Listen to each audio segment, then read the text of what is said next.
पहले का बिहार से अभी का बिहार बदल गया है और आप इन छोटे से टर्म के लिए बीच में आप आए और जो योजनाबद्ध तरीके से काम हो रहा था उस काम का आप क्रेडिट लेना चाहते हैं।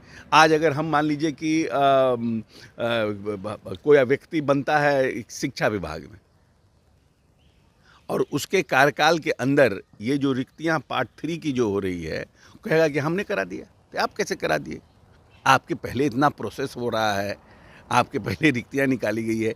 ये तो प्रोसेस का पार्ट होता है ना, क्योंकि आप नहीं मेरी बात सुनो, क्योंकि आप सिर्फ सर्टिफिकेट बांट दे रहे हैं या फिर कहीं मंत्री बन गए किसी जगह पर और जा कर के मुख्यमंत्री जी के साथ हमने उद्घाटन कर दिया और उस प्लेट में हमारा भी नाम हो गया, तो ये थोड़ी है कि हमने बना दिया।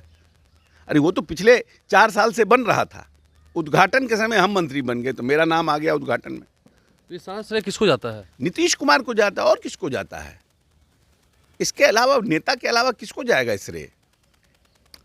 जो व्यक्ति काम कर रहा है, जो व्यक्ति विजन बना रहा है, जो बजट का प्रावधान कर रहा है, योजना बना रहा है, उसको लगा रहा है। अभी तो हम कह रहे हैं कि 4 साल से काम हो रहा है और 2 महीना 6 महीना के लिए हम मंत्री बन गए और उद्घाटन में मेरा नाम प्लेट में आ गया था। हम उस काम का क्रेडिट ले लेंगे कि हमारे समय में हुआ काम तो 4 साल से हो रहा है। एक अंतिम सवाल है, आपने शिक्षा की बात की, हम शिक्षा पर ही आते हैं। क्या नीतीश कुमार का इकबाल खत्म हो गया है? वो विधानसभा में बोल रहे हैं, विधान परिषद में बोल रहे हैं, फिर भी आईएएस के पाठक जो है उनकी बात नहीं मान रहे हैं। नहीं, क्या चल रहा है बिहार में? आईएएस बड़े हो गए हैं क्या? नहीं, ऐसा नहीं है। आईएएस बड़े नहीं हो गए हैं। उन्होंने तो कहा ही है, जो बात नीतीश जी के है वो बात तो उन्होंने लागू किया ही है। नहीं, कल तेजस्वी यादव भी कह रहे थे कि इकबाल खत्म हो गया है। अरे वो तो अपना, अब जैसे है ना कि जो लोग नीतीश जी के साथ आ जाते हैं उनका भी इकबाल बन जाता है।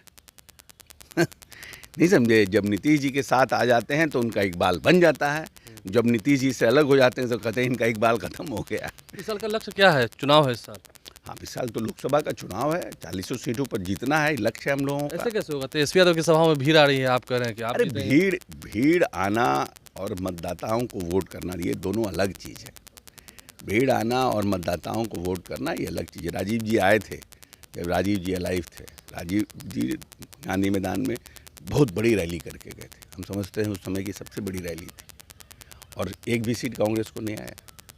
तो ये रैली से या हम भी भीम संसद का कार्यक्रम किए, तो इसका ये मतलब थोड़ी हो गया जाता है कि भीड़ आ जाने से कि अरे भीड़ तो आता है, अपने जो लोग हैं ऑर्गेनाइज करते हैं, भीड़ लाने के लिए और एक परसेप्शन बनाने की कोशिश करते हैं।